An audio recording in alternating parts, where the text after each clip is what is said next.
এসে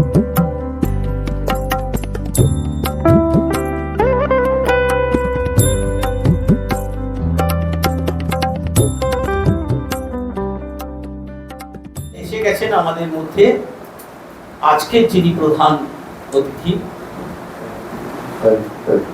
সেই প্রবীণ সাংবাদিক, বিবেকানন্দ গবেষক, পরম পূজ্যপাদ তরুণ গোস্বামী মহাশয়। আমি কোনোদিন ভাবতে পারিনি, বিশ্বাস করুন, স্যারের সোশ্যাল সাইট আপনারা বিভিন্ন জায়গায় যান বা দেখেন, বা বেলুড় রামকৃষ্ণ মিশনের শাখা কেন্দ্রে বিভিন্ন জায়গায় যান, বলরাম মন্দির হোক, কথামৃত মন্দির হোক, স্যারকে দেখবেন, পাবেন। গোলপাট রামকৃষ্ণ মিশন হোক, স্যারের বক্তব্য যেন একটা ম্যান্ডেটরি এবং সবটাই সোশ্যাল সাইটে আপলোড হয়, পরে যখনই আমরা সময় পাই শুনি। আজকে আমরা স্যারকে একদম লাইভ পেয়েছি, সামনাসামনি পেয়েছি। এটা আমাদের ঠাকুরমা স্বামীজির কৃপা। আমরা কৃপা পেয়েই স্যারকে আজকে পেয়েছি। প্রাণায়াম চ্যানেল আজকে ফরচুনেটলি আছেন, কভার করবেন আমাদের, পরে আপলোড হবে ইউটিউবে, আপনারা দেখতে পাবেন। একটা ক্যাপশন চলেই আছে, I asked God for peace. When I asked God for peace, He showed me how to love others. When I asked God for peace, He showed me how to love others. আমার মনে হয় sir যা বলবেন তার প্রতিটি জায়গায় দেখবেন এই কথা যেন ঝরে ঝরে পড়ছে। মানুষের মধ্যেই ভগবান, যেটা স্বামীজি বলেছিলেন, সেই মানুষের মধ্যেই ভগবান যেন ওই কথার মধ্যে ঝরে ঝরে পড়ছে। He showed me how to love others. এত ভালো লেগেছিল এই কোটেশনটা, আজকে আপনাদের কাছে উল্লেখ করলাম। আজকের আমাদের প্রধান অতিথি, প্রবীণ সাংবাদিক,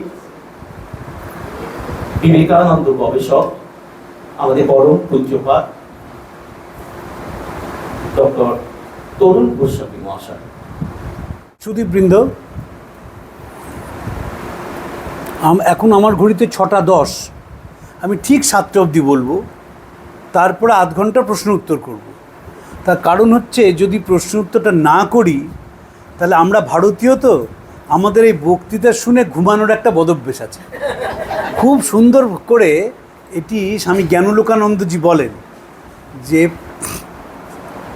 যখন কুম্ভকর্ণকে মেরে ফেলা হয় তখন নিদ্রা দেবী ব্রহ্মাকে ধরেছিলেন যে, আমার তো একটি মাত্র ভক্ত ছিল, তুমি তাকে মেরে ফেললে, তাহলে আমার এখন কি হবে? তখন ব্রহ্মা বলেছিলেন যে, চিন্তা করো না, যেখানেই হরিকথা হবে তুমি সেখানে পৌঁছে যাবে। তেন হরিকথা শুনতে এলে মানুষ সবচেয়ে বেশি ঘুমায়। প্রশ্নোত্তর পর্ব থাকলে অন্তত কিছুটা জেগে থাকার সম্ভাবনা আছে। তো আমি স্বামীজির কথা বলি, তো স্বামীজির কথা শুনলে ঘুমানো কঠিন। স্বামী তুরীয়ানন্দজিকে অনেকে জিজ্ঞেস করেছিলেন, আচ্ছা আমরাও তো বলি, স্বামীজিও বলেন, তফাৎটা কি স্বামীজির সঙ্গে আমাদের? তখন তুরীয়ানন্দজি এক লাইনে শেষ করে দিয়েছিলেন এই প্রশ্ন, বলেছিলেন যে, স্বামীজির কথা শুনলে মনে হয় উঠে পড়ি আর ছুটে যাই, আর তোদের কথা শুনলে মনে হয় শুয়ে পড়ি আর হাই তুলি। তো স্বামীজির একটা অদ্ভুত শক্তি ছিল। সেই শক্তিটা হচ্ছে, আমি ব্যাখ্যা করব সেই শক্তিটা কি। কারণ এই যে নিচে বড় মা আছেন, আমাদের আরেকটা বড় ত্রুটি যে আমরা তো এই ঘটি ঘটি প্রণাম করি, কিন্তু ভেতরে দর্শনটি কি জানবার চেষ্টা করি না, এবং কখনো প্রয়োগ করার চেষ্টা করি না। স্বামীজি বলছেন, আমাদের শাস্ত্রে মহাসাম্য, কিন্তু কাজে ভেদ বুদ্ধি, নিষ্কাম কর্মের কথা ভারতবর্ষই প্রচার করেছে, কিন্তু ব্যক্তিগত জীবনে আমরা তার্কিক এবং দাম্ভিক, নিজের চামড়ার বাইরে কিছু ভাবতে পারি না।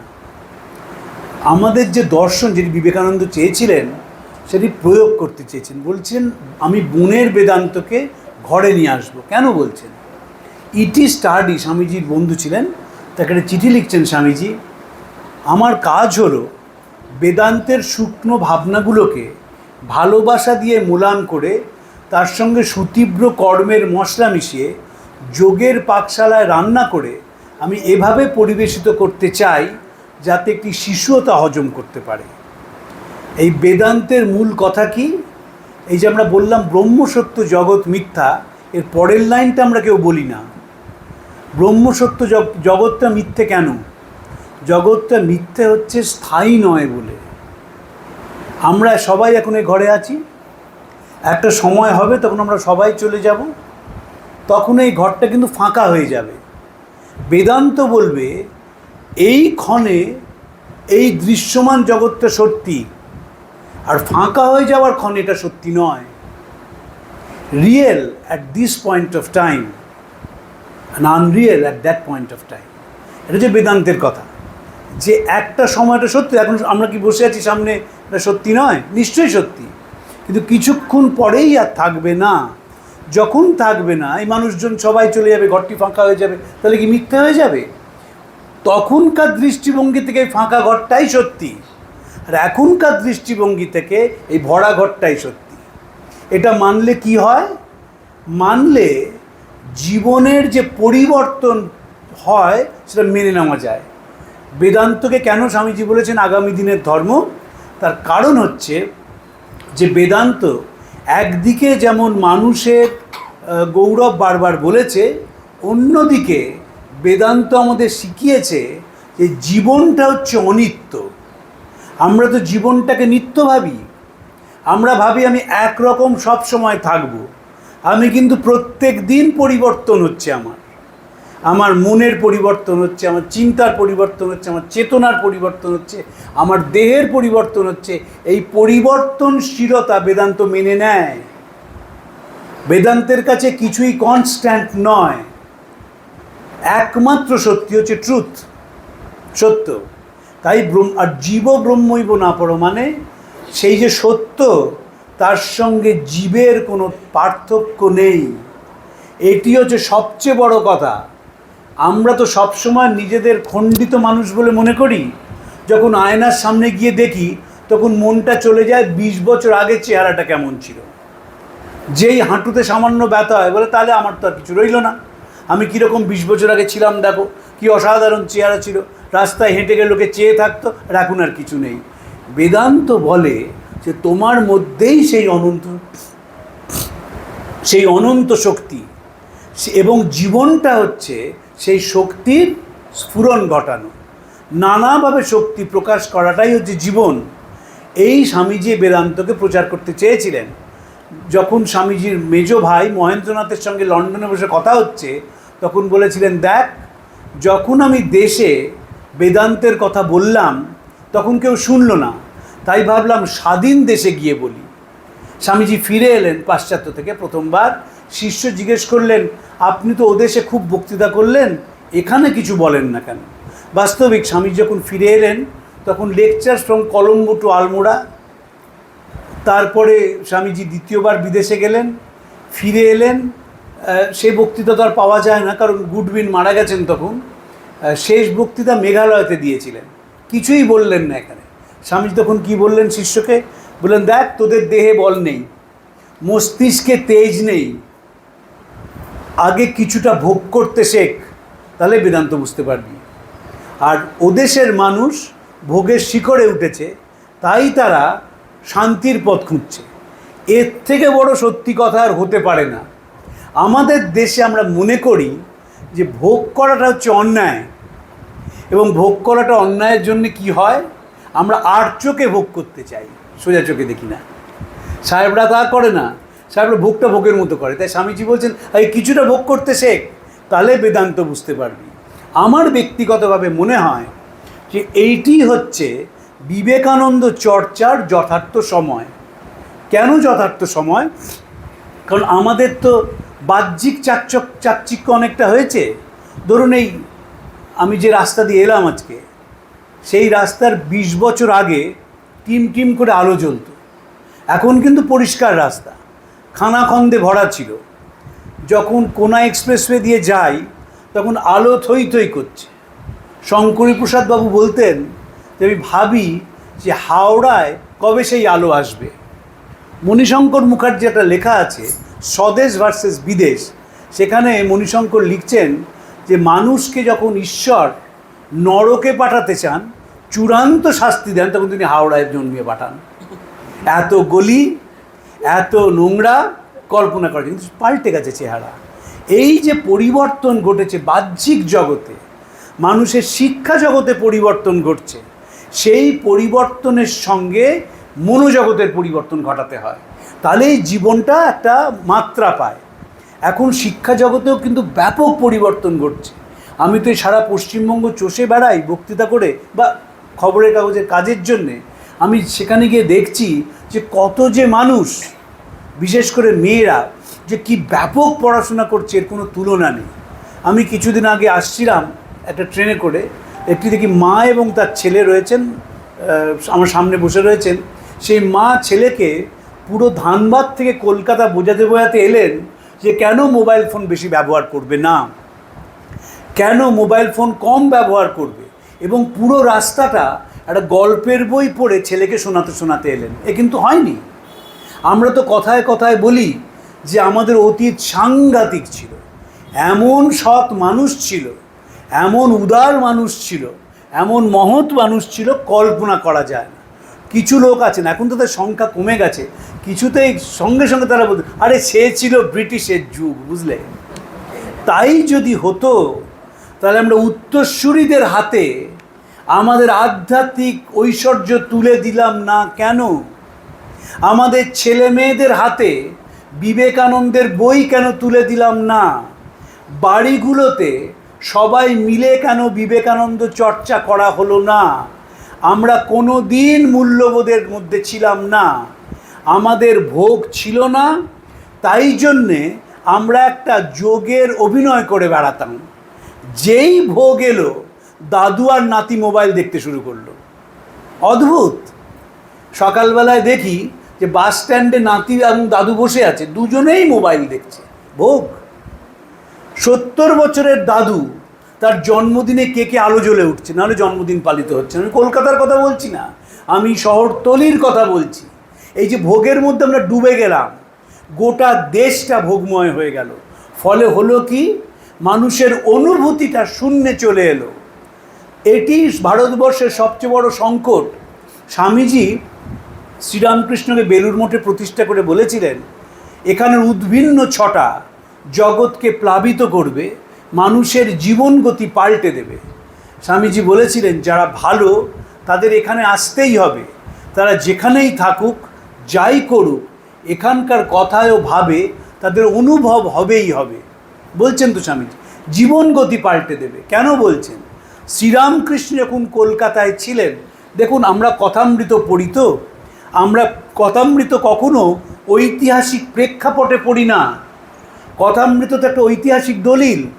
শ্রীরামকৃষ্ণ যখন কলকাতায় ছিলেন, কলকাতায় লীলা করেছেন, তখন কলকাতা পরাধীন ভারতের রাজধানী, এবং বলা হয় যে লন্ডনের পর সবচেয়ে গুরুত্বপূর্ণ শহর। শ্রীরামকৃষ্ণের জন্মের আগেই হিন্দু কলেজ, যার পরের নাম প্রেসিডেন্সি কলেজ, সেটি তৈরি হয়েছে। শ্রীরামকৃষ্ণের জন্মের আগেই কলকাতা মেডিকেল কলেজ তৈরি হয়েছে। শ্রীরামকৃষ্ণের জন্মের আগেই বেতুন স্কুল তৈরি হয়েছে, এবং কলকাতার গঙ্গার ধারে বড় বড় ম্যানশন তৈরি হয়েছে। সেইখানে গিয়ে শ্রীরামকৃষ্ণ কলকাতার মানুষদের দেখলেন, এবং দেখে কি বললেন? বললেন, পোকার মতো কিলবিল করে বেড়াচ্ছে। কেন পোকা বললেন? বলতেই পারতেন যে কলকাতার মানুষেরা বাঘের মতো হিংস্র, বলতেন শেয়ালের মতো ধূর্ত, তা বললেন না, বললেন পোকার মতো কিলবিল করে বেড়াচ্ছে। পোকা এমন একটি জীব যে এক মুহূর্তে বিষ্ঠায় বসছে, পরের মুহূর্তে ফুলে গিয়ে বসছে। এই যে সব সময় পাল্টে যাচ্ছে, এর কোনো নীতি নেই। তাই বলছেন পোকার মতো কিলবিল করে বেড়াচ্ছে। এবং কলকাতার মানুষের হৃদয়হীনতা তিনি লক্ষ্য করেছিলেন। যেদিন শ্রীরামকৃষ্ণের আত্মপ্রকাশে অভয় দেন 1 জানুয়ারি 1886 সাল, সেদিন দানাকালি ছিলেন না। ওই বেলা 3টের সময় ঠাকুর তো সবাইকে আশীর্বাদ করলেন, তোমাদের আর কি বলি, বলি তোমাদের চৈতন্য হোক। তো দানাকালি ছিলেন না। তিনি সন্ধেবেলা এলেন, এসে বলেন, আমার তুমি কি করলে? দানাকালির খুব ইচ্ছে ছিল ঠাকুরের কাছে দীক্ষা নেওয়ার। ভাবলেন ক্যান্সার হয়েছে, ক্যান্সার সেরে যাবে, শরীরটা খারাপ থেকে খারাপতর হতে লাগলো। ফলে দানাকালি বললেন, তুমি কি, আমার তো কিছু হলো না। ঠাকুর নিজের মুখটা দেখিয়েছিলেন, বললেন এটা ভাবলেই হয়ে যাবে। বাস্তবিক আপনি যদি কোনো দিন ঠাকুরের মুখটার দিকে তাকিয়ে থাকেন, দেখবেন সেই মুখটা থেকে করুণা ঝরে পড়ছে।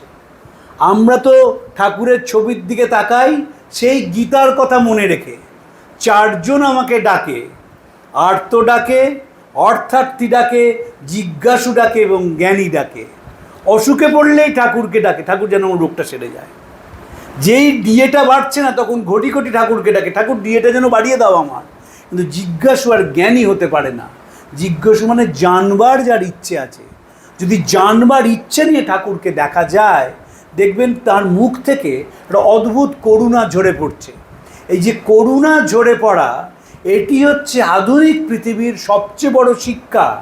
ঠাকুর লক্ষ্য করেছিলেন যে এই যুগে মানুষের চাকচিক্য খুব বাড়বে, চাকচিক্যের দিকে নজর থাকবে, ভোগের দিকে নজর থাকবে, কিন্তু মনটা দিন দিন সংকীর্ণ থেকে সংকীর্ণতর হয়ে উঠবে। তাই জন্য ঠাকুর যে এলেন, দেখবেন নিজের মতো করে পুজো করলেন, কোনো মন্ত্র উচ্চারণ করলেন না, কিন্তু সংস্কৃত জানতেন না, মন্ত্র উচ্চারণ করলেন না, এবং নিজের মতো করে অনন্তকে পুজো করলেন। স্বামীজি যখন ঘুরে আসেন কাশ্মীর থেকে, তারপর শিষ্য শরৎচন্দ্র চক্রবর্তী স্বামীজিকে বলেছিলেন, আপনি কয়েকদিন একটু বিশ্রাম নেন না কেন? তখন স্বামীজি বলেছিলেন, দেখ, তিনি যাকে কালী বলতেন সে আমার মধ্যে ঢুকে গেছে, আমাকে থির হয়ে বসতে দেয় না, সারাদিন কাজ করিয়ে বেড়ায়। তারপর বললেন যে কাশীপুরে একদিন তিনি আমাকে ছুঁয়ে দিলেন, মনে হলো ইলেকট্রিক শকের মতো আমার মধ্যে প্রবেশ করছে, বাহ্যজ্ঞান হয়ে গেলাম। তারপর তাকে দেখি তিনি কাঁদছেন, বলছেন, তোকে সব দিয়ে আমি ফকির হলাম, তুই অনেক কাজ করবি এবং কাজ করার পর ফিরে যাবি। এই যে কাজ করতে হবে, এটি হচ্ছে এই যুগের মহামন্ত্র। ইংরেজিতে একটা কথা আছে, an idol mind is a Devil's workshop. যে চুপ করে বসে থাকে তার মাথায় সারাদিন শয়তানি বুদ্ধি খেলে। কার্ল মার্কস বলেছিলেন যে excess money is responsible for everything. আপনার যখনই বাড়তি অর্থ আছে, সেই বাড়তি অর্থ নিয়ে আপনার ভোগ, সেই বাড়তি অর্থ নিয়ে অপরকে অপমান করা, সেই বাড়তি অর্থ নিয়ে নিজেকে জাহির করা ইত্যাদি। বাড়তি অর্থ থাকলে হবে না, বাড়তি সময়টিও থাকতে হবে।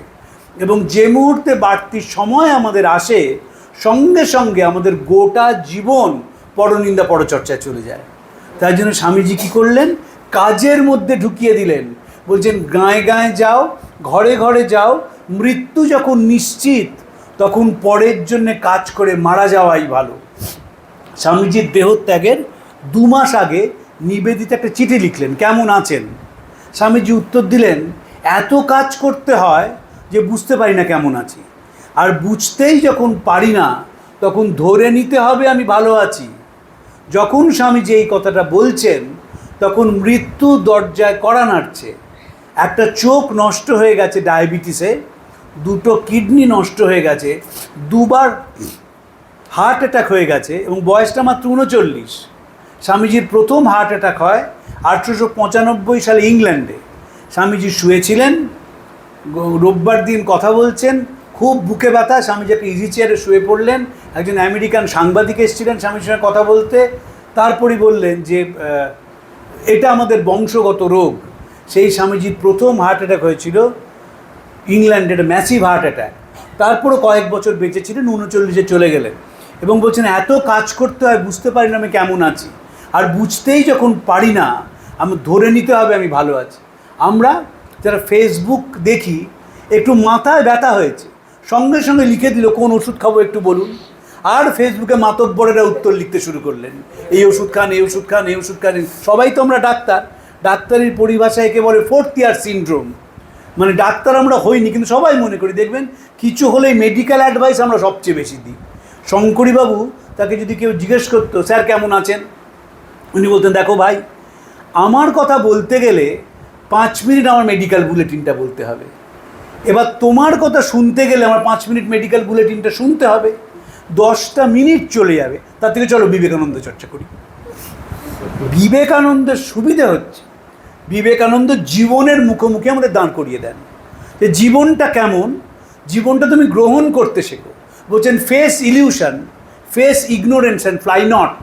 জীবন থেকে পালিয়ে যেও না, জীবন যেরকম আছে মানুষ যেরকম সেইভাবে তাকে গ্রহণ করো।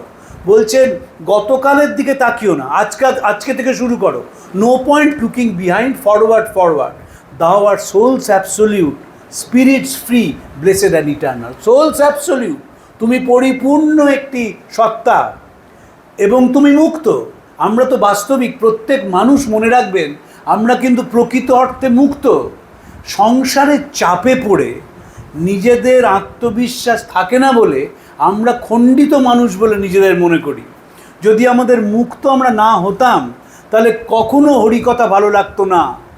কিছুক্ষণের জন্য তো ভালো লাগে, তারপর মনে হয় যে রুটিটা সন্ধেবেলার দোকানে পাবো কি না, কাল সকালে টংটং করে গ্যাসের গাড়ি আসবে কি না, কাজের মাসি আসবেন কি না, এইগুলো তো থাকবেই। কিন্তু যখন ভালো কথা শুনছেন তখন মনটা যদি ভালো না হতো, যদি মনটা ইতিবাচক না হতো, তাহলে কখনোই ওই উচ্চ চিন্তার সঙ্গে নিজেকে যুক্ত করা যেত না।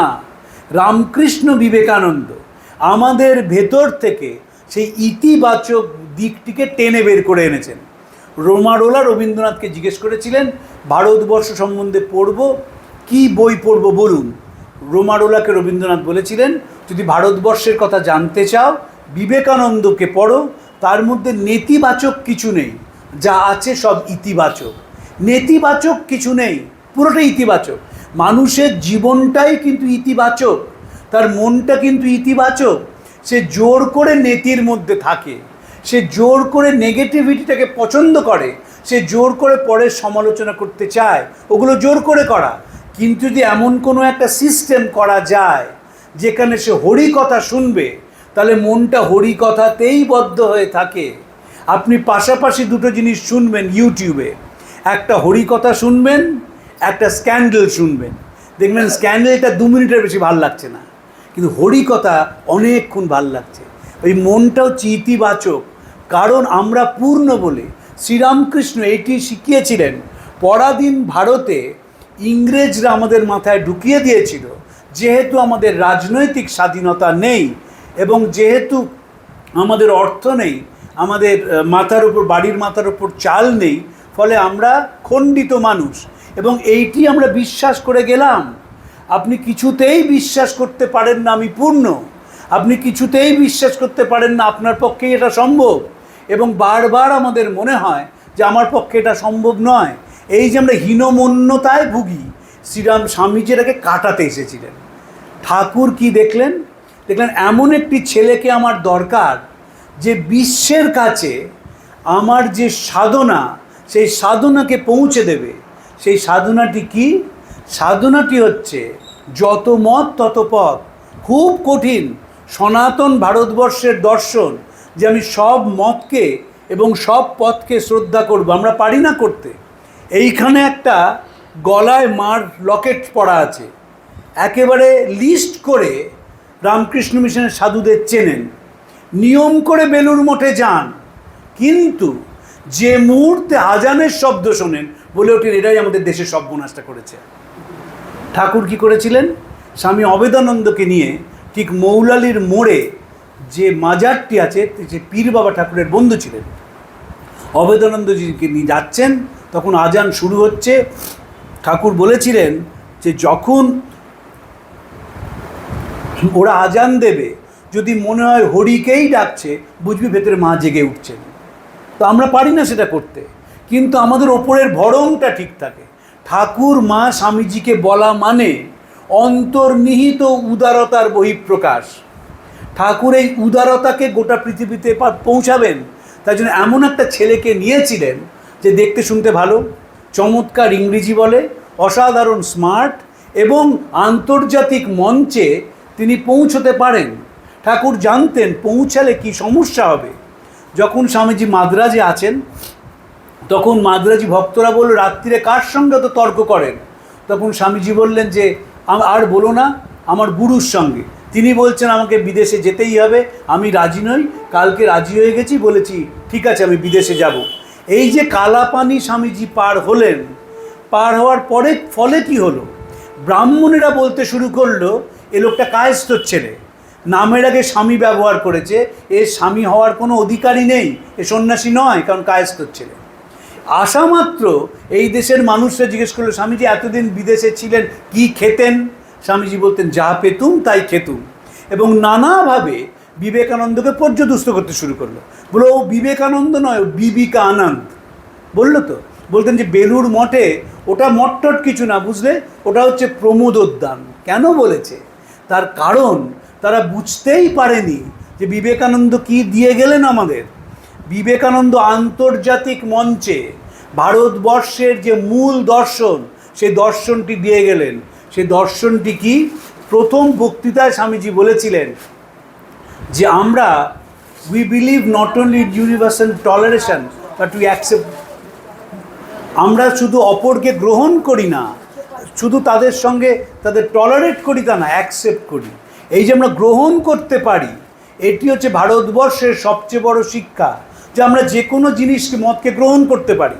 ঠাকুর কি করলেন? ঠাকুর সব মতে সাধনা করলেন এবং স্বামীজিকে সেই আন্তর্জাতিক মঞ্চে তিনি পাঠালেন।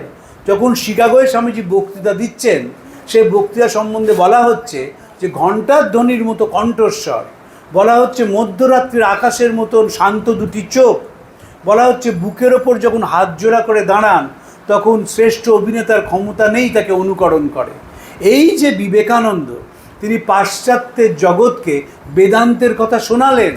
বলেন, এই যে তোমার ধাবমান সভ্যতা, এই সভ্যতার কোনো মূল্য নেই তুমি যদি তোমার মনটাকে বিকশিত করতে না পারো।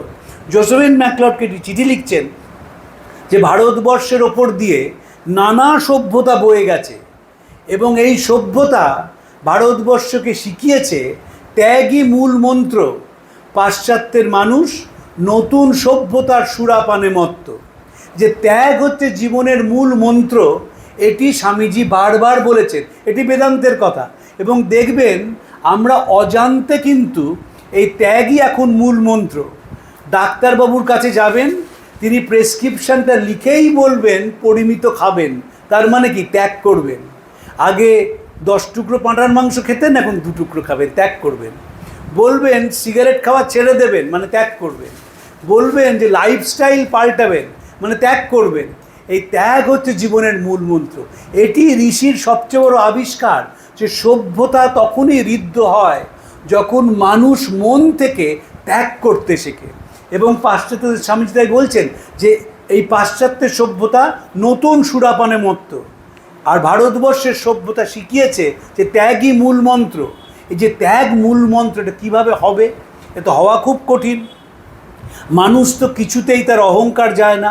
ঠাকুর বলছেন যে অশ্বত্থ গাছের ফেকরি বেরিয়ে থাকবেই, থাক শালা দাস আমি হয়ে। অহংকারটা যাবে কিসে?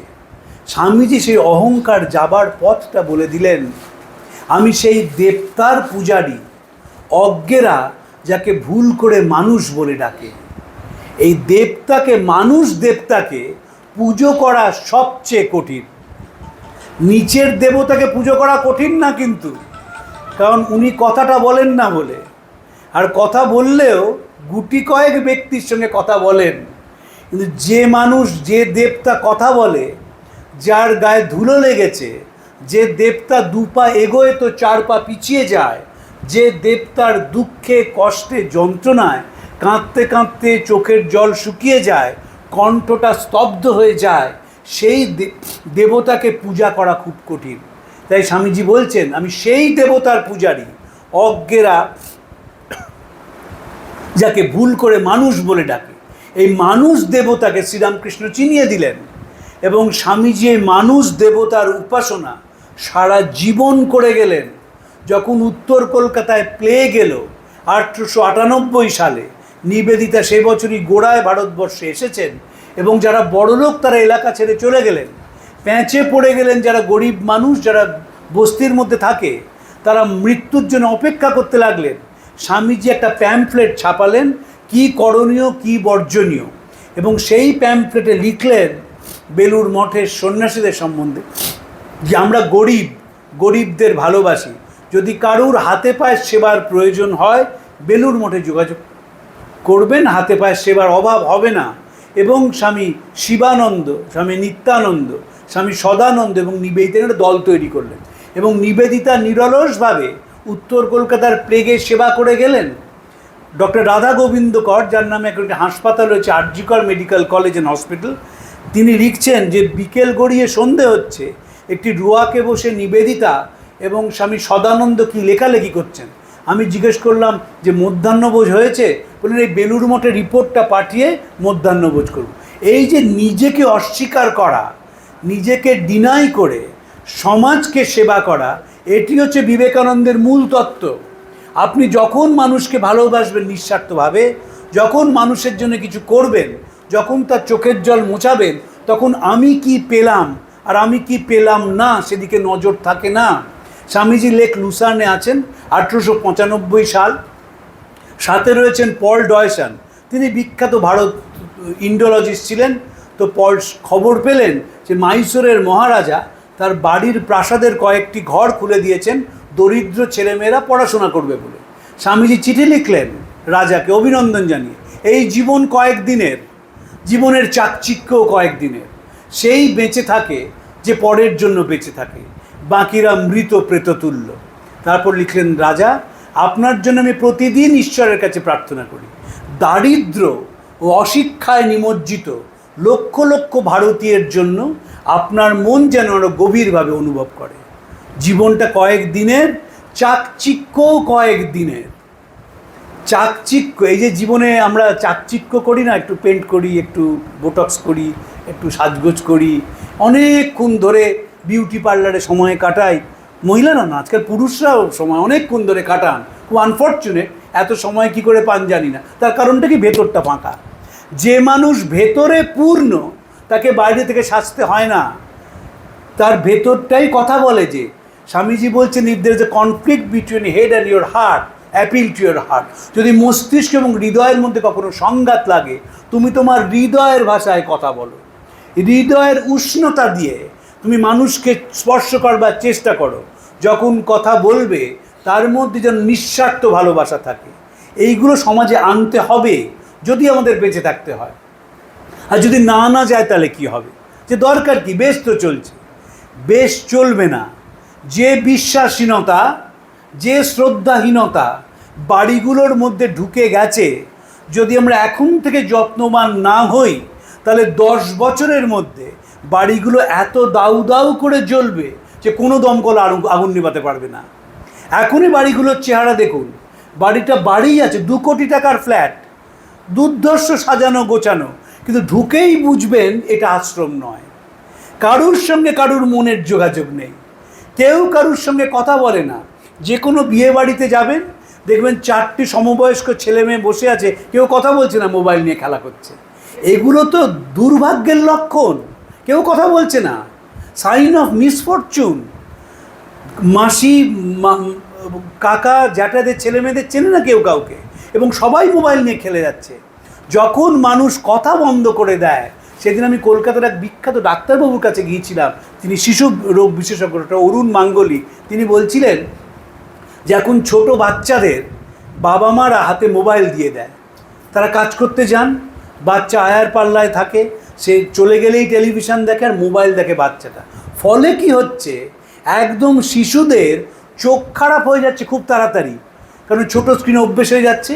আর কথা বলার লোক নেই বলে 2.5-3 বছরে কথা বলতে পারছে না, তাদের স্পিচ থেরাপিস্টের কাছে যেতে হচ্ছে। এই যে ভয়ঙ্কর ব্যাধি আমাদের, এই ব্যাধিগুলোকে তো বাড়িগুলোকে ছুঁয়ে ফেলছে। বিশ্বাসহীনতা বাড়িগুলোকে ছুঁচ্ছে।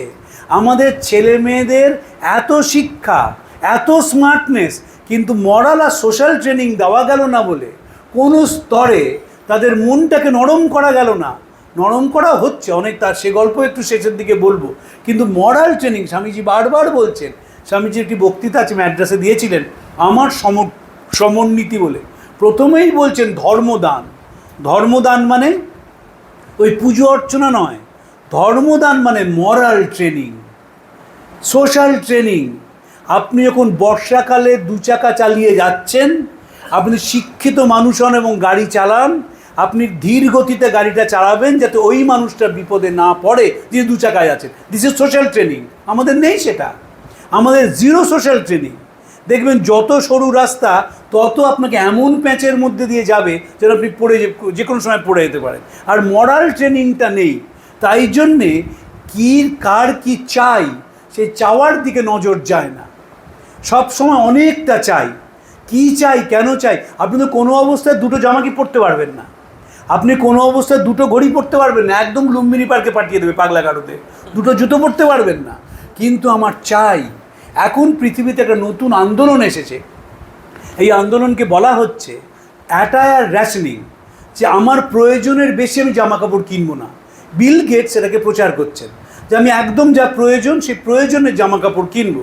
আগে তো জামা কাপড় অনেক রাখাটাই ছিল হচ্ছে একটা ঐশ্বর্যের প্রদর্শন। ধরুন আপনি হায়দ্রাবাদে যান, সেখানে ছোটা হাভেলি আছে নিজামের, সেখানে বিরাট কয়েক 10,000 স্কোয়ার ফিটের বেশি জায়গায় নিজামের জামা কাপড় রাখা আছে, ছোট্ট বয়স থেকে বড় অবধি কত জামা কাপড় তার ছিল।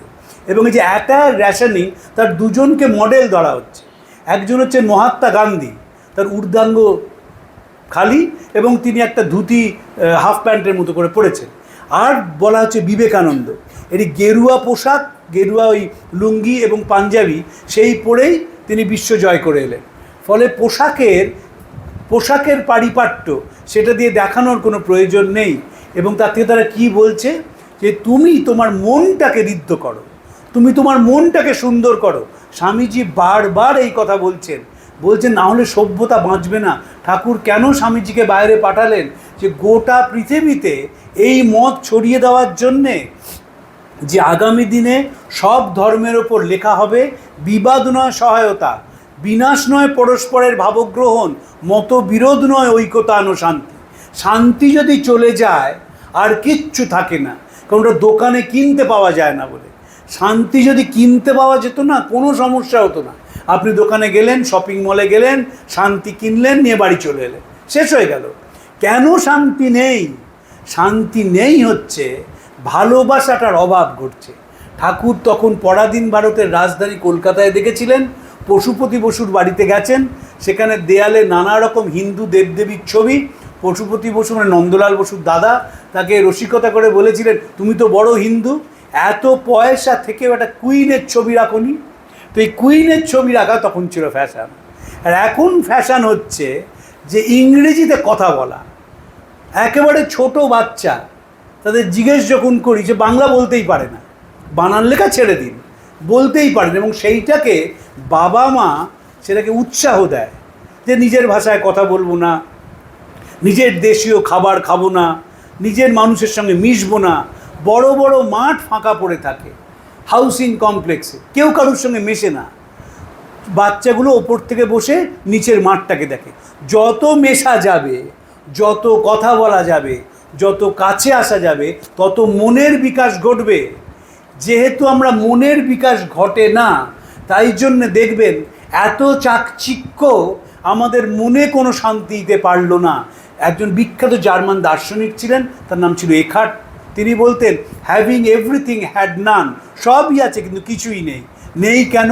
অন্তরের বুভুক্ষা, অন্তরটা একেবারে শূন্য হয়ে গেছে। এবং সেইখানে আমরা স্বামীজিকে বসাতে চাইছি। এই ধর্মসভাগুলোর মাধ্যমে হরি কথা শুনে আমাদের মনগুলোকে আমরা পাল্টানোর চেষ্টা করছি। এটা বলতে পারেন একটা জিমনেশিয়াম, মেন্টাল জিমনেশিয়াম। যেমন বাইরের জিমনেশিয়ামে গেলে মাসেলগুলো বাড়ে, চেহারার বাহ্যিক পরিবর্তন হয়, তেমনি ভালো কথা শুনলে মনটার প্রকৃতি পাল্টে যায়। তখন মনে হয় যে আমার যদি আগে বছরে 5টা পোশাক লাগতো, এবছর 3টে পোশাক কিনি। তারপরের বছর মনে হবে এবছর 2টো পোশাক কিনি। তারপর দেখা যাবে আমি প্রয়োজনের বাইরে আর কিছু কিনবো না। তখনই কিন্তু আমি সূক্ষ্মতর মানুষ হয়ে গেলাম। স্বামীজি গিয়েছিলেন আলিপুর পশুশালায়, যিনি তখনকার দিনের অধিকর্তা ছিলেন, প্রথম ভারতীয় অধিকর্তা, তার নাম রামব্রহ্ম সান্যাল। স্বামীজি তাকে বলেছিলেন, এই যে সার্ভাইভাল অফ দ্য ফিটেস্ট বলা হয়, ফিটেস্ট মানে ফিজিক্যালি ফিট নয়, যে মানসিকভাবে যত সূক্ষ্ম হবে সেই টিকে থাকবে। বলছেন সভ্যতা তখনই টিকে থাকে যখন সেটা মানসিক উন্নতি হয়। সভ্যতা বাইরে দিয়ে হয় না। সভ্যতা উঁচু উঁচু বাড়ি, চড়া চড়া রাস্তা, ঝকঝকে তকতকে পরিষ্কার শহর, প্রচুর আলো জ্বলছে, তাতে হয় না। হয় হচ্ছে যদি তার মানুষগুলোর মনগুলো ওপরে তুলে ধরা যায়, এবং মনটাকে ওপরে তুলে ধরতে গেলে সেবা হচ্ছে সবচেয়ে সহজ উপায়। স্বামীজি রামকৃষ্ণ মিশনের মাধ্যমে এই সেবা কাজ শুরু করলেন। স্বামীজি রামকৃষ্ণ মিশন তৈরি করলেন 1 মে 1897 সাল। তার 15 দিনের মধ্যে স্বামী অখণ্ডানন্দজি তিনি মহুলা গ্রামে মুর্শিদাবাদে অনাথ আশ্রম তৈরি করলেন, এবং সে অনাথদের নিরলসভাবে সেবা করে যেতে লাগলেন। এই যে নিরলসভাবে সেবা করছেন, সেটি একেবারে একটা সেবা ব্রতের ইতিহাসের নতুন দৃষ্টান্ত খুলল। স্বামী নিত্যস্বরূপানন্দজি আমি খুব স্নেহ করতেন। তিনি Ramakrishna Mission Institute of Culture গোলপার্কের প্রতিষ্ঠাতা ছিলেন। তিনি মা শারদার দীক্ষিত ছিলেন এবং মহাপণ্ডিত ছিলেন। তো তিনি আমাকে বলতেন যে তোমার এই ঠাকুরের মন্দিরে গিয়ে বারবার প্রণাম করার ব্যাড হ্যাবিটটা হয়নি তো? আমি চুপ করে থাকতাম, কলেজে পড়ি, কী বলবো। বলেন দেখো, সারদা পীঠের সামনে অসংখ্য ভিখারি বসে থাকে, এবং যখন কোনো বিশেষ দিন ঠাকুরমা স্বামীজির তিথি পুজো, তখন ভিখারিদের সংখ্যা বেড়ে যায়। তাদের মুখগুলো দেখবে, সেই মুখের মধ্যে যদি ঠাকুরকে খুঁজে পাও তাহলে মন্দিরে যাবে, না হলে বুঝবে থিয়েটার। ওটা থিয়েটার ছাড়া কিছু নয়। আমরা যদি চোখের জল না ফেলি তাহলে কিন্তু বুঝতে হবে যে আমাদের সব চর্চাটাই বৃথা। স্বামীজি বলতেন খুব কাঁদো, কাঁদলে চোখটা সাফ হয় আর ভেতরের ব্রহ্মসিংহটা জেগে ওঠেন। ব্রহ্মসিংহ জেগে ওঠা মানে বেদান্ত বলে যে তুমি এবং আমি হচ্ছি এক, স্বরূপত এক। বাইরে যাই পরিবর্তন থাক, বাইরে পুরুষ মহিলা হতে পারে, বাইরে অর্থনৈতিকভাবে সবল এবং দুর্বল হতে পারে, বাইরে শিক্ষিত এবং কম শিক্ষিত হতে পারে, কিন্তু স্বরূপত এক। এই স্বরূপত এক বোধ যখন মানুষের মধ্যে আসে, তখন নিজে একটা উন্নত স্তরে নিজেকে নিয়ে যেতে পারে। দেখুন, আমাদের উন্নত স্তরে নিয়ে যেতেই হবে, সেটাই তো জীবনের আনন্দ। আপনি যদি একটি অনাথ ছেলেকে একদিন খাওয়ান, আপনি যদি একটি দরিদ্র মানুষের পিঠে হাত রেখে কথা বলেন, এই এক্সপেরিমেন্টগুলো আমরা করি না, যদি কখনো করেন দেখবেন এর থেকে আনন্দের আর কিছু নেই।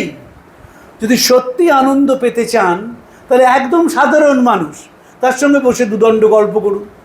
গরমকালে তার বোতলটা শুকিয়ে গেছে, পাশে যদি টিউবওয়েল থাকে ওই বোতলটা জলে ভরে দিন। যদি একটু খেতে চায় তাহলে 2 টাকার একটা বা 5 টাকার কেক কিনে দিন, এবং খাওয়াটা দেখুন। দেখার মধ্যে যে আনন্দ আছে, তৃপ্তি আছে, কারণ সেই মুহূর্তে আপনি এবং ওই মানুষটি এক হয়ে গেছেন। এই এক্সপেরিমেন্টগুলো স্বামীজি বলেছিলেন করার জন্য। স্বামী বোধানন্দজিকে বলেছিলেন যে অনেক কিছু করতে পারতাম, ঠাকুরের কাছে এসেছিলাম, যাক না একটা জীবন এক্সপেরিমেন্ট করে। রামকৃষ্ণ ভাব আন্দোলনকে ক্রিস্টোফার ইশারুফ বড় সুন্দরভাবে বর্ণনা করেছেন। স্বামী গম্ভীরানন্দজির একটি বই আছে, history of the Ramakrishna Math and mission. তার ভূমিকা লিখেছিলেন ক্রিস্টোফার ইশারুফ, এবং সেই ভূমিকায় তিনি রামকৃষ্ণ আন্দোলনকে আমাদের সময়কার সর্বশ্রেষ্ঠ ধর্ম আন্দোলন বলেছিলেন। কেন? কারণ এই ধর্ম আন্দোলন মানুষের যন্ত্রণাকে অনুভব করার চেষ্টা করেছে এবং সেই যন্ত্রণা কমানোর চেষ্টা করেছে। যন্ত্রণাকে অনুভব করা, আমি একটা ছোট উদাহরণ আপনাদের দিই। পূর্ব গোদাবরী যে জেলা আছে অন্ধ্রপ্রদেশে, সেখানে কয়েকটা গ্রাম আছে। সেই গ্রামগুলো একটি নদী বয়ে যায় গ্রামের মধ্যে দিয়ে, নদীটির নাম বৃদ্ধ গৌতমী নদী। এই নদী গরমকালে পায়ের পাতাটা অবধি ডোবে না, আর যখন বর্ষাকাল আসে প্রত্যেক বছর বন্যা হয়। যেই বন্যা আসবে, গ্রামের যারা বড় লোক তারা নৌকা ধরে চলে আসেন শহরে, আর গ্রামের মানুষগুলো সেখানে পড়ে থাকে। সাপে কাটা পড়ে, সাপের কামড়ে কত মানুষ মারা গেছে তার হিসেব নেই। তো রামকৃষ্ণ মিশন একবার সেখানে রিলিফ করতে গিয়েছিলেন। চিত্ত মহারাজ ছিলেন, তিনি কাশীপুর উদ্যান বাটিতে থাকতেন। তিনি গিয়েছিলেন, তখন গ্রামের লোকেরা ধরল, মহারাজ একটা আমাদের ব্রিজ বানিয়ে দিন। তো মহারাজ বলেন ব্রিজ বানানো অসম্ভব ব্যাপার, অসম্ভব খরচের ব্যাপার, কে ব্রিজ বানাবে, কি হবে, ওসব বৃষ্টি হবে না, তোমরা অন্য কিছু চাও। তারা বললেন না, ব্রিজটাই বানিয়ে দিতে হবে। তারপর স্বামী রঙ্গনাথানন্দ তিনি সমর্থন করেন, স্বামী প্রভানন্দজি, স্বামী আত্মস্থানন্দজি যারা মিলে রামকৃষ্ণ মিশন একটা ব্রিজ বানায়, এবং যে ব্রিজের তৈরির সময় তার 6 মাস আগে ব্রিজটা শেষ হয়। ওই ব্রিজটা গ্রামগুলোকে যোগ করে দিয়েছে। এখন সেই গ্রামের চেহারা পাল্টিয়ে গেছে, মানুষের জীবনযাত্রার মান বেড়েছে। ওখানে খুব ভালো নারকেল গাছ হয়, তার দড়ি দিয়ে তারা নানা জিনিস বানায় এবং সেটা প্রচুর দামে দেশে এবং বিদেশে বিক্রি হচ্ছে।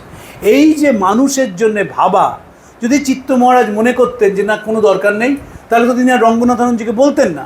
যখন তিনি বলছেন তখন অন্য ট্রাস্টিরা হাঁ করে উঠেছেন, আরে ব্রিজ কি বানানো সোজা কথা নাকি? আমরা স্কুল চালাই, হাসপাতাল চালাই, কিন্তু ব্রিজ বানাতে গেলে তো এক্সপার্টাইজ লাগে।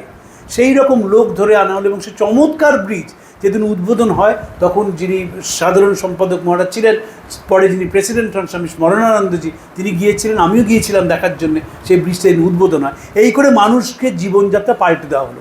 এটাই স্বামীজি বারবার বলেছেন যে তুমি বলছেন কয়েকজন বসে যুক্তি করো। কলকাতায় বিদেশ থেকে প্রথম চিঠি এলো, একটা বড় চালা চাই, বরানগরে অনেক গরিব গুরব আছে, তাদের জুটিয়ে আনা চাই, তারপর ম্যাজিক লন্ঠন দিয়ে গ্লোব দিয়ে তাদের পড়াতে হবে। ওসব পুঁথিপাত্রার কাজ নয়, মুখে মুখে শিক্ষা দাও, যদি পারো তাহলে বুঝবো তোমরা মরদ, আমার কাজে আসবে। একটা চিঠিতে লিখছেন তিনি আসছেন যারা তাঁর সেবা করবে, না তাঁর সেবা নয়, গরিব গুরব কীট পতঙ্গ পর্যন্ত তাদের মধ্যে তিনি আসবেন, তাদের বুকে মহাশক্তি মহামায়া বসবেন, মুখে সরস্বতী বসবেন।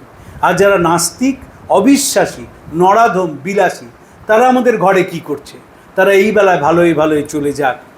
সেই চিঠিতেই স্বামীজি লিখছেন যে নিজে নরকে গিয়েও পরের মুক্তি চায়, সেই রামকৃষ্ণের ছেলে, সেই আমার ভাই। আর যে পারবে না সে তফাৎ হয়ে যাও এই বেলা ভালোই ভালোই। ও কোনো থিয়েটারের জায়গা নেই।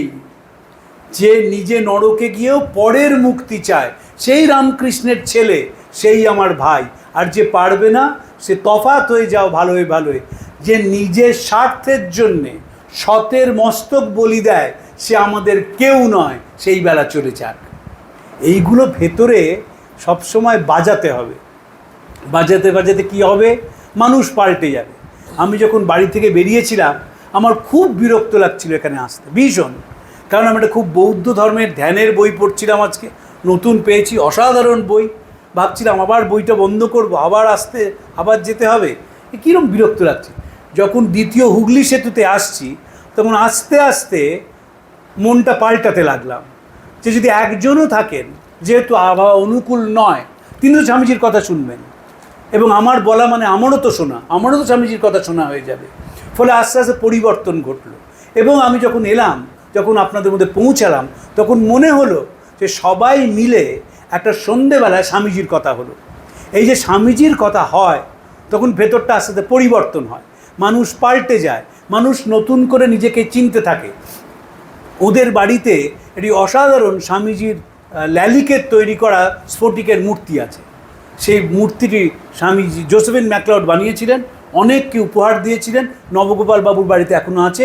সেই রকম একটি মূর্তি ল্যালিক বলে যিনি বিখ্যাত এমবস আর্কিটেক্ট ছিলেন তখন আমেরিকায়, যিনি রামকৃষ্ণ মিশনের এমব্লেমটা সেট করে দিয়েছিলেন, জোসেফিন ম্যাকলাউড সেই রকম একটি মূর্তি বা মোনোগ্রাফ যাই বলেন সেটি দিয়েছিলেন লিটন স্টার্চিকে। লিটন স্টার্চি ছিলেন বিখ্যাত আমেরিকান সাহিত্যিক। তো তিনি জোসেফিন ম্যাকলাউডকে লিখছেন, তোমার দেওয়া ল্যালিকের তৈরি করা মূর্তিটি আমার পড়ার টেবিলে রাখা আছে। যখন প্রতিদিন সূর্যাস্তের আলো এসে মূর্তিটির ওপর পড়ে তখন মনে হয় কোনো অন্তর্নিহিত জ্যোতি মূর্তিটিকে জ্যোতির্ময় করে তুলেছে। বিবেকানন্দ ঠিক তাই। বিবেকানন্দ যদি একবার পড়তে শুরু করেন, বিবেকানন্দের মধ্যে যদি একবার ডুবে যান, তাহলে দেখবেন কোনো একটা ক্ষমতা, শক্তি আপনার ভেতরটাকে জ্যোতির্ময় করে তুলেছে। আর যেই জ্যোতির্ময় করে তুলবে তখনই দেখবেন মানুষের দুঃখ, কষ্ট, যন্ত্রণা আপনার বুকে বাজছে। আপনি যে একেবারে বিরাট হাসপাতাল বানিয়ে ফেলবেন তা না, আপনি যে অনাথ আশ্রম বানিয়ে ফেলবেন তাও না, আপনি যে দেশের সব মানুষের দুঃখ ঘুচিয়ে ফেলবেন তাও না, কিন্তু যে মানুষটি এসছে তার কথাটাও যদি মন দিয়ে শোনেন তাহলে তার যন্ত্রণা অনেকটা কমে যায়। কারণ মানুষ বলতে চায়, বলার লোক পায় না। এবং সমাজের পরিবর্তন কেমন ঘটছে সেইটা একটু বলে আজকে শেষ করি। সমাজের ব্যাপক পরিবর্তন ঘটছে। আমাদের যারা তরুণ সমাজ, তরুণ তরুণী, তাদের একটা বিরাট অংশের মধ্যে সত্যিকারের হৃদয়ের উষ্ণতা লক্ষ্য করা যায়। যখন কোভিড হলো তখন যেমন একদিকে বয়স্ক মানুষেরা মহা সমস্যায় পড়েছিলেন, তেমনি মহা সমস্যায় পড়লো পথসারমেয়রা। রাস্তার কুকুর, তারা কোথায় জল পাবে, কোথায় খাবার পাবে, কারণ দোকান সব বন্ধ হয়ে গেল। সেই রকম একটি সময়, আমি দক্ষিণ কলকাতায় থাকি, বালিগঞ্জ লেকে আমি রোজ যাই। সেইখানে দেখি এক দুটি তরুণী তারা এক পুলিশের সার্জেন্টের সঙ্গে তর্ক করছে। তারা বলছে যে আপনাকে দুবেলা এই লেকটা খুলে দিতে হবে, সকালে 5 মিনিট এবং বিকেলে 5 মিনিট। সার্জেন্ট বলছেন খুলতে পারবো না, কারণ সরকারের অনুমতি নেই। তখন আমি জিজ্ঞেস করলাম আপনারা কেন খুলতে চাইছেন? বললেন এর মধ্যে 2টো কুকুর আছে, যে কুকুররা কিডনির অসুখে ভুগছে, যদি ওষুধ দেওয়া না যায় তবে তারা মারা যাবে। তাই সকালে 5 মিনিট ওষুধ দিয়ে আসবো, আবার বিকেলে 5 মিনিট। এটা কিন্তু আগে ছিল না। বীরভূমে গেছি, বিপুল গরম। যারা শহরের মধ্যে থাকে, যে পাখিরা আসে, তাদের জন্য অনেকে জলের ব্যবস্থা আজকাল করছেন, যাতে পাখি এসে জল খেতে পারে গ্রীষ্মকালে। কিন্তু যে পাখি বনের মধ্যে থাকে তার কি অবস্থা? তাদের তো জল দেওয়ার কেউ নেই, এদিকে বৃষ্টিও পড়ছে না, সব কিছু শুকিয়ে যাচ্ছে। কয়েকজন মাস্টারমশাই, যারা সকলেই তরুণী, সেই মাস্টারমশাইয়ের নেতৃত্বে স্কুলের ছেলেরা গিয়ে সেই বিভিন্ন গাছের ওপর হাঁড়িতে করে জল রেখে আসে, যাতে বনের পাখিরা জল খেয়ে যায়, এবং 2 দিন পর পর জল পাল্টে দেওয়া হয়। আগে এটা ছিল না।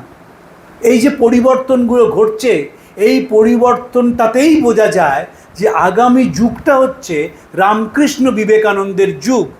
যে যুগ মানুষ হৃদয়ের ভাষায় কথা বলবে, যে যুগে মানুষ একে অপরের দুঃখকে নিজের মধ্যে ধারণ করার চেষ্টা করবে, এবং যে যুগের মানুষ ইতিবাচক বোধে নিজের চিন্তাকে ভরিয়ে রাখবে, তার এগুলো হচ্ছে মর্মর্ধনী।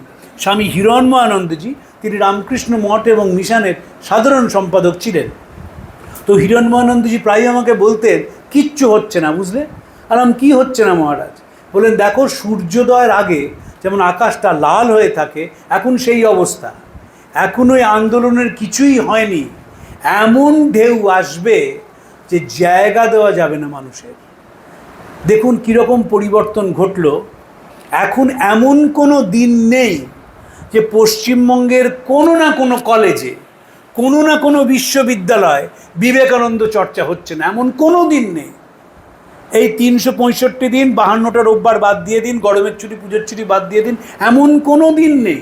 এবং যারাই অর্গানাইজ করছে, তারা সেই ছেলেমেয়েরা সকাল থেকে স্বামীজির ছবিতে মালা দিচ্ছে, তারপর আলপনা দিচ্ছে, তারপর স্বামীজির রচনা থেকে পাঠ করছে, এবং বেশ কিছু ছেলে মেয়ে তারা স্বামীজির বই কিনে সেই বইগুলো পড়ে কাজে লাগানোর চেষ্টা করছে।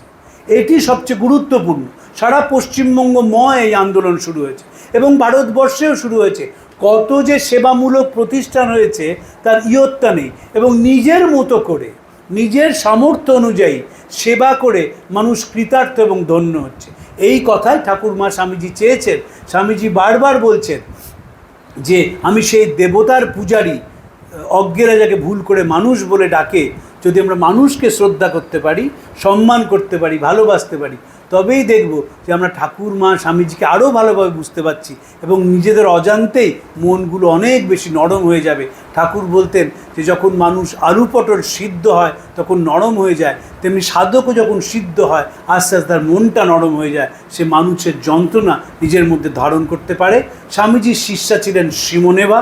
তিনি স্বামীজিকে অত্যন্ত সম্মান করতেন। তিনি একদিন দেখলেন যে অসুস্থ হয়ে পড়ে রয়েছেন হাসপাতালে, যে স্বামীজি সামনে এসে দাঁড়িয়েছেন এবং খুব হাসছেন।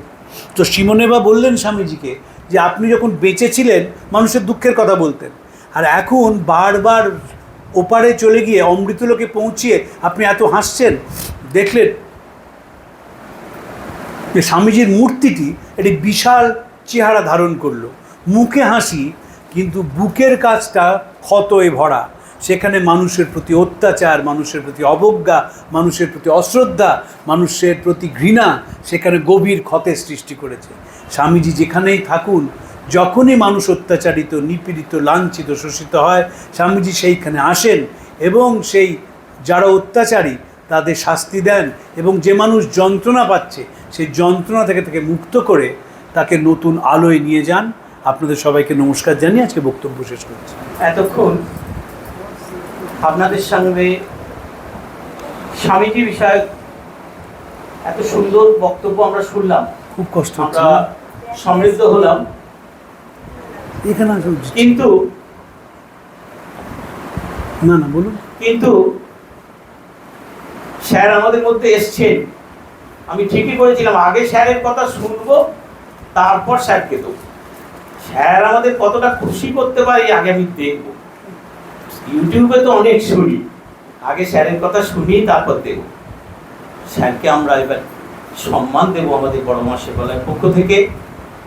ক্ষুদ্র কিন্তু ব্যাপক ভালোবাসা আমাদের ওই সম্মানের মধ্যে আছে। স্যারকে আজকে আমরা পেয়েছি, আগে স্যারকে সেই সম্মান আমরা জ্ঞাপন করি, তারপর অন্য কথায় আসছি। কারণ আধ ঘন্টা প্রশ্ন উত্তর ছিল তো। হ্যাঁ, তারপরে আগে আপনাকে আমরা আমি ঠিক 7টা। স্যারের জন্য প্রথম আমরা রেখেছি আমাদের নিত্য আরাধিতা, যে বড় মাকে প্রণাম করে আমরা এই ঠাকুর স্বামীজির মায়ের হল ঘরে আসি, সেই নিত্য আরাধিতা মায়ের একটি পট স্যারের হাতে তুলে দেবে আমাদের বড় মা সেবালয়ের সভাপতি মাননীয় নারায়ণ দাশগুপ্ত মহাশয়।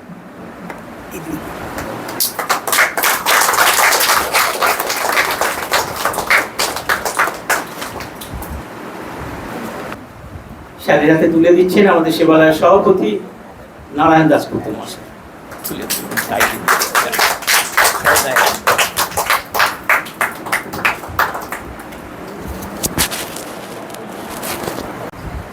সে পেন দুটো স্যারের হাতে তুলে দিচ্ছে। আমার কাছে এটাই সবচেয়ে কাজের। স্যার এবার প্রশ্নোত্তর পর্বে যাবেন। আমাদের আগের ভক্ত সংঘের একটা প্রশ্ন ছিল যে রামকৃষ্ণ নামটা অ্যাকচুয়ালি কে দিয়েছিল। রামকৃষ্ণ নামটা কে দিয়েছিল এটা পড়াশোনা করতে গিয়ে প্রশ্নটা কিন্তু খুব জটিল। আর কি স্যারের সামনে আমি বলছি, আমারও ভয় লাগছে, কিন্তু যা আমি গ্রন্থে পেয়েছি তাই আমি বলছি। 3টে মত আমরা কিন্তু পেয়েছি রামকৃষ্ণ নামকরণের ক্ষেত্রে। একটা মত আমরা পেয়েছি যে রামকৃষ্ণের যে বংশলতা শ্রীরামকৃষ্ণের, সেখানে সকলের নামের ক্ষেত্রেই রাম শব্দটা আছে, রামেশ্বর, রামকুমার। কিন্তু এই বংশলতা থেকে নাকি রামকৃষ্ণ নামটা এসছে, একটা শ্রেণীর মত আছে। কিন্তু সেখানেও দ্বিমত এসছে যে রামকৃষ্ণের বংশলতার মধ্যে অন্য নাম আছে। যেমন ধরুন, রামকৃষ্ণ স্বয়ং নাম গদাধর ছিল, রামকৃষ্ণ যিনি করল তাতো ছিলেন, তার যিনি সন্তান ছিলেন তার নাম ছিল কালিদাস। ফলে প্রমাণিত হয় যে রামকৃষ্ণর বংশলতা থেকে রামকৃষ্ণ নাম আসেনি। 1। 2 নম্বর মত এসছে, কেউ কেউ বলে রামকৃষ্ণকে ব্রহ্মবিদ্যায় যিনি দীক্ষিত করেছিলেন, স্বয়ং হিমালয় পর্বত থেকে এসে নাগা সন্ন্যাসী তোতাপুরী, সেই নাম দেন। এখানেও একটা বিতর্কের অবদান আছে। আমি তার বলি তোতাপুরী 2-1 কথা বলে আরো ভালো মনে বোঝা যাবে। তোতাপুরীকে দেখে ঠাকুর বলছেন, জটা জুটোধারী সন্ন্যাসী, আপনি কি তোতাপুরী? তোতাপুরী বলছে, কি আশ্চর্য, তুই আমার নাম জানলি কি করে? বললো, আমার মা বলে দিয়েছে। তোতাপুরী তো মাতৃভাবে বিশ্বাসী না। মাকে বললো, যিনি ঘরে বাইরে মন্দিরে বিশ্ব চরাচরে, সেই মা?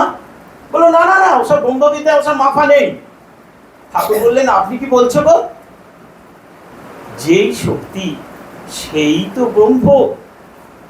আমি সব মানাই, আমি সব মেলাই, আমি যে সর্বধর্ম সমন্বয় গো। এটা একটা নাটকের সংলাপ আমি বললাম।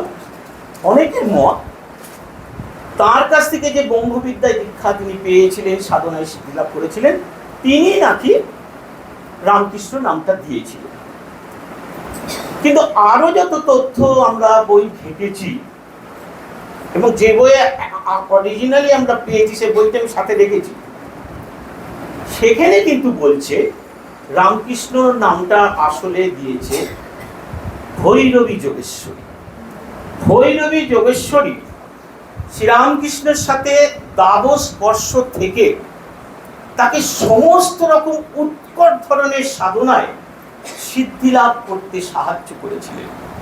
এমনকি যে পঞ্চবটী বন তৈরি হয়েছে, সেই পঞ্চবটী বনের মতো নির্জন জায়গা না হলে সাধনায় সিদ্ধি লাভ করা যাবে না বলে ভৈরবী যোগেশ্বরী বৃন্দাবনের রজ এনে ওই পঞ্চবটী বনে ছড়িয়েছিলেন। তিনি বলেছিলেন, এবারে নিত্যানন্দের খোলে শ্রীচৈতন্য, শ্রীচৈতন্য চরিতামৃত কৃষ্ণ, শ্রীচৈতন্য চরিতামৃত রাম, ওইখানে থেকে নাকি রাম আর কৃষ্ণ দুটি শব্দকে নিয়ে ওই ভৈরবী যোগেশ্বরী, যিনি কিনা প্রথম ঠাকুরের অবতারত্ব সম্বন্ধে সমস্ত জায়গায় বলেছিলেন, তৎকালীন পণ্ডিত সমাজের সঙ্গে তর্ক করেছিলেন, এবং ঠাকুর যে অবতার তিনি ঘোষণা করেছিলেন সদর্পে, সেই ভৈরবী যোগেশ্বরী তিনি নাকি আসলে ওই রামকৃষ্ণ নামটা রাম এবং কৃষ্ণ নিয়ে রামকৃষ্ণ নামকরণ করেছিলেন।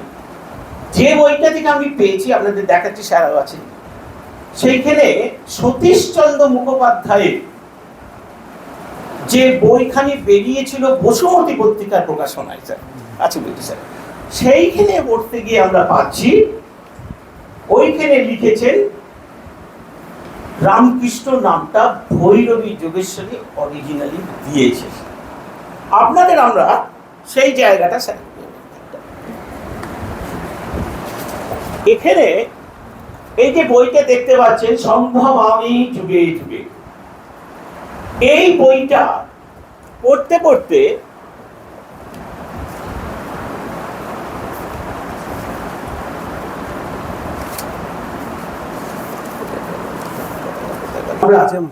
হ্যাঁ স্যার, এই বইটাতে কিন্তু অনেক লেখকের লেখা আছে, স্বামীজির লেখা আছে, অখণ্ডানন্দের, স্বামীজি ঠাকুরের যারা লীলা পার্ষদ তাদের লেখা আছে, খুব গুরুত্বপূর্ণ একটি বই। ওইখানে কিন্তু বলা হচ্ছে ভৈরবী যোগেশ্বরী ওই নামটা তিনি দিয়েছিলেন, এবং এইটাকে আমরা তিনটে মতের মধ্যে এইটাকে আমরা গ্রহণ করেছি। এইটা হচ্ছে আমাদের বক্তব্য, এবং এখানে সেটা আছে। এই এই লেখাটাতে আমরা পেয়েছিলাম, কোথায় গেল, এই যে স্যার, কৃষ্ণচন্দ্র বেদান্ত চিন্তামণি, শিবশক্তি রহস্য, কি পারল কথা বলুন স্যার, এটা স্বামীজি। এবার নিত্যানন্দের খোলে কৃষ্ণ চৈতন্যের আবির্ভাব। শ্রী চৈতন্য চরিতামৃত গ্রন্থে শ্রীমৎ নিত্যানন্দের নামটি নিত্যানন্দ রাম এই রূপ আমরা দেখিতে পাই, এবং বলিতে পারা যায় নিত্যানন্দ রাম ও কৃষ্ণ চৈতন্য এই দুটি নাম হইতে রাম এবং কৃষ্ণ এই দুটি শব্দ গ্রহণ করিয়া শিষ্যকে রামকৃষ্ণ এই চতুরক্ষিতি নামে ভূষিত করিয়াছিলেন। এইরূপভাবে নাম রচনা করাও বিদ্যুৎ সমাজে কিছু নূতন নয়। তাণ্ডব নৃত্যের তা এবং লাস্য নৃত্যের লাটি লইয়া সঙ্গীত শাস্ত্রের তাল শব্দটি নিষ্পন্ন হইয়াছে। ঠিক এইরূপেই অহোরাত্ম শব্দের আদ্যন্ত বর্জন করিয়া জ্যোতিষশাস্ত্রে হোরাপর নিষ্পন্ন হইয়াছে। অত্যন্ত গুরুত্বপূর্ণ একটি বই এখান থেকে আমরা পেয়েছি। আমরা ধরে নিচ্ছি যে রামকৃষ্ণ নামটি ভৈরবী যোগেশ্বরী দিয়েছিলেন। খুব গবেষণামূলক বই, অনেক দিন আগেকার সম্পাদনা সতীশচন্দ্র মুখোপাধ্যায় বসুমতী প্রকাশনা করেছিলেন ঠাকুরের ১০০তম আবির্ভাব তিথি উপলক্ষে, সেইটা থেকে আমরা তুলে নিলাম। পরের ভক্ত সঙ্গের জন্য প্রশ্ন আমরা দিচ্ছি, বিবেকানন্দ নামকরণ কে করেছিলেন? ২০শে জুলাই শ্রীমতী পিয়াসী সেন বাগচি আমাদের মধ্যে আসবেন, সেই দিন আমরা ওই নিয়ে আবার আলোচনা করবো। এখন আমরা প্রশ্ন উত্তর পর্বে যাচ্ছি। কারোর প্রশ্ন থাকলে বলুন, উত্তর দেওয়ার চেষ্টা করব।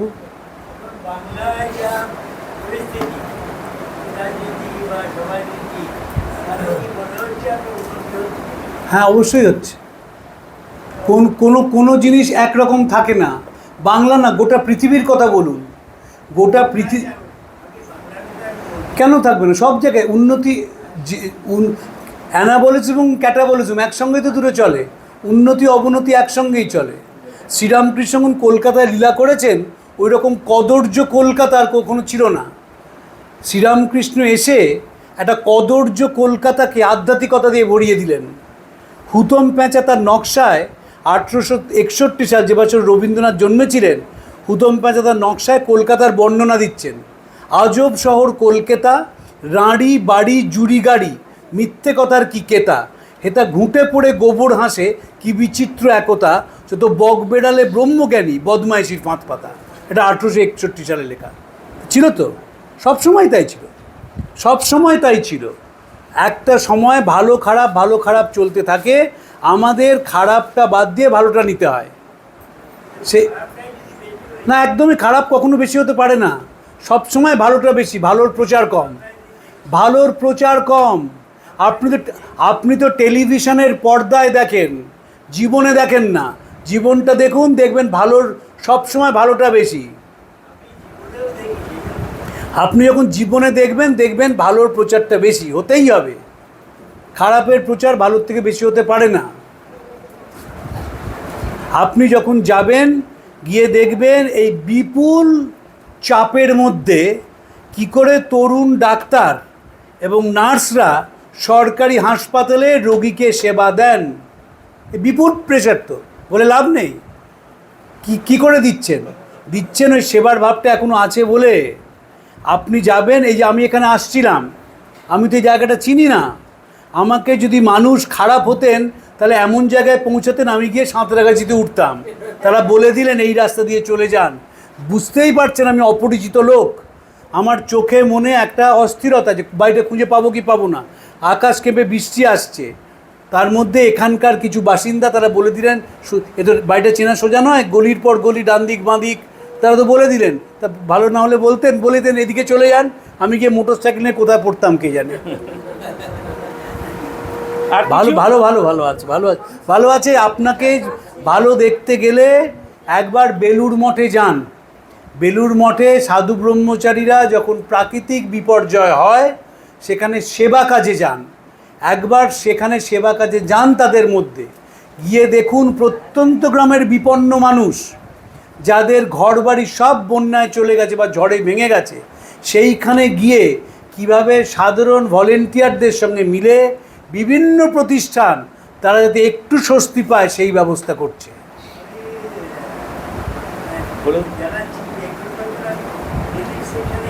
হ্যাঁ, তা রিলিফ সেকশনে গিয়ে দেখুন না। তা তো আপনার প্রশ্ন করা উচিত ছিল না আমাকে।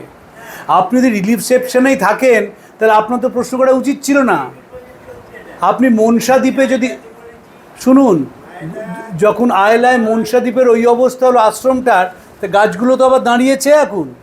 এখন তো স্কুলটা 12 ক্লাস হয়ে গেল, নতুন বাড়ি উঠেছে, ক্লাস করছে, গরিব ছেলেমেয়েরা আসছে, তা হচ্ছে তো। স্বামী সর্বজ্ঞান, আপনি রিলিফ সেকশনে ছিলেন, স্বামী সর্বজ্ঞানন্দজি, না এটাও তো সমাজ। রামকৃষ্ণ মিশন যারা স্কুলে পড়ছে তারা সমাজের লোক না, তারা কি গ্রহান্তরের মানুষ নাকি? তারা তো উপকার পাচ্ছে। আমি যে ব্রিজটার কথা বললাম, ওই যে 5টা গ্রামকে যুক্ত করে দিল অন্ধ্রপ্রদেশে, সাধারণ মানুষ, তাদের জীবনযাত্রার মান উন্নতি হলো। এটা উন্নতি নয়? কিন্তু দুর্ভাগ্যের বিষয়, আমাদের খবরের কাগজে বা টেলিভিশনে ভালো জিনিস দেখানো হয় না। আমি যখন যখন সুনামি হয়েছিল না, তখন একজন ভদ্রমহিলা স্টেটসম্যান অফিসে এসেছিলেন, তারা নিঃসন্তান। তারা বলেছিলেন আমরা বাচ্চা অ্যাডাপ্ট করব, আপনারা যেমন করে পারুন ব্যবস্থা করে দিন। সেই পাওয়া গেল 3টি বাচ্চা, একটি হিন্দু, একটি মুসলমান, একটি খ্রিস্টান। তারা 3টে বাচ্চাকে অ্যাডাপ্ট করলেন। কাউকে হিন্দু হতে বললেন না, কাউকে মুসলমান হতে বললেন না, কাউকে খ্রিস্টান হতে বললেন না। তারা নিজেদের ধর্ম রেখে এক বাড়িতে 3 জন ভাই বোনের মতো বড় হল। এটা পজিটিভ দিক নয়? এই যে বুদ্ধ ভট্টাচার্য মন্ত্রী ছিলেন, চিফ মিনিস্টার, তার জ্যাঠতো দিদি, বিখ্যাত ক্রীড়া সাংবাদিক রাখাল ভট্টাচার্যের মেয়ে মালবিকাদি মারা গেলেন কিছুদিন আগে। তার বাড়িতে 4টি মেয়ে বড় হয়েছিল, 4টি ধর্মের, একটা হিন্দু, একটা মুসলমান, একটা বৌদ্ধ, একটা খ্রিস্টান। 4 জন যাদের নিজেদের ধর্ম বজায় রাখত, রেখে সেই বাড়িতে 4টি মেয়েকে তিনি বড় করেছিলেন। জ্যোতিদা এবং মালবিকাদি নিঃসন্তান ছিলেন বলে, এটা তো ইতিবাচক দিক। আর কিছু কেউ বলবেন? জিজ্ঞাসা। সমাজে সব সময় ভালো জিনিস হচ্ছে, সব সময়। ওই তো বললাম, আজকে যদি এখানে ভদ্রলোকটা না চিনিয়ে দিতেন, আসতে পারতুম না। তো সোজা হিসেব বলতেন ডান দিকে যান, বাঁ দিকে যান, কী দরকার তাদের বলার? না বলতে পারতেন। আমার তো কাছে ঠিকানাটা নেই, আমি কয়েকটা লিখে, এবারে কোনো ঠিকানা লিখিনি, ওখান থেকে টুকে এনেছি কোথায় কোথায় আসতে হবে, কোথায় অবিনাশ চ্যাটার্জি ছিলেন, কোথায় রামকৃষ্ণ, অবিনাশ, এরকম করে আসা যায়? চিনিয়ে দিলেন বলে এলাম। তো খারাপ মানুষ হলে হতো নাকি? তারা বাইরের লোক এসে মোটর সাইকেল নিয়ে যা গুড়িয়ে দাও রাস্তাটা। সমাজে ভালোটাই বেশি, খারাপটা কম, তাই জন্যে সমাজটা টিকে আছে এখনো। যেদিন খারাপটা বেশি হবে সেদিন সমাজটা কোল্যাপস করে যাবে। মহাভারতের শান্তি পর্ব পড়বেন, দেখবেন সেখানে খারাপের বর্ণনা আছে। এমন অবস্থা হবে খারাপের, সামলানো যাবে না। সমাপ্তি সঙ্গীত করি। এই গানে অংশগ্রহণ করছে আমাদের সেবালয়ের ভক্ত ছোট্ট ছেলে অঙ্কিত বাড়ুই, শিশু শিল্পী শিল্পা ধারা এবং হিন্দোলি ঘোষাল।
ভুবন মঙ্গল জীবে শিব সেবা ব্রত গঙ্গাধর বীর জীবে শিব সেবা ব্রত গঙ্গাধর বীর জয় শিবী জ্ঞানানন্দ প্রশান্ত গম্ভীর জয় শিবী জ্ঞানানন্দ প্রশান্ত গম্ভীর প্রবীণ গোপাল মাতৃ সেবা পরায়ণ প্রবীণ গোপাল মাতৃ সেবা পরায়ণ শারদা শারদা পদে শারদা শারদা পদে কত প্রাণ মন জয় জয় রাম কৃষ্ণ ভুবন মঙ্গল জয় জয় রাম কৃষ্ণ ভুবন মঙ্গল বালক চরিত জয় সুবোধ সরল বালক চরিত জয় সুবোধ সরল নাগবর ত্যাগ বীর বিবেক সম্বল নাগবর ত্যাগ বীর বিবেক সম্বল কথামৃত বরিশন পরবিদম্বল কথামৃত বরিশন গৌর জলধর গিরিশ ভৈরব জয় গিরিশ ভৈরব জয় বিশ্বাস কর জয় জয় রাম কৃষ্ণ ভুবন মঙ্গল জয় জয় রাম কৃষ্ণ ভুবন মঙ্গল রাম কৃষ্ণ দাস দাস জয় সবাকার রাম কৃষ্ণ দাস দাস জয় সবাকার রাম কৃষ্ণ নাম জয় শ্রবণ মঙ্গল রাম কৃষ্ণ নাম জয় শ্রবণ মঙ্গল ভক্ত বাঞ্ছিত জয় চরণ কমল ভক্ত বাঞ্ছিত জয় চরণ কমল জয় জয় রাম কৃষ্ণ ভুবন মঙ্গল জয় জয় রাম কৃষ্ণ ভুবন মঙ্গল জয় মাতা শ্যাম সুতা অতি নির্মল জয় মাতা শ্যাম সুতা অতি নির্মল হরে কৃষ্ণ কৃষ্ণ কৃষ্ণ হরে হরে হরে কৃষ্ণ কৃষ্ণ কৃষ্ণ হরে হরে হরে রাম রাম রাম হরে হরে হরে রাম রাম রাম হরে হরে হরে কৃষ্ণ কৃষ্ণ কৃষ্ণ হরে হরে হরে কৃষ্ণ কৃষ্ণ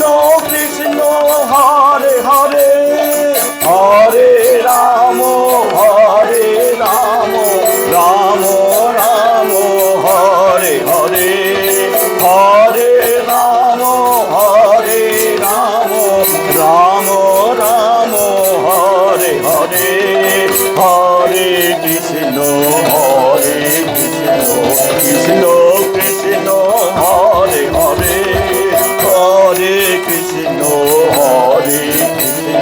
কৃষ্ণ কৃষ্ণ হরে হরে হরে রাম রাম রাম হরে হরে হরে রাম রাম রাম হরে হরে হরে কৃষ্ণ কৃষ্ণ কৃষ্ণ হরে হরে হরে কৃষ্ণ কৃষ্ণ কৃষ্ণ হরে হরে হরে কৃষ্ণ কৃষ্ণ কৃষ্ণ হরে হরে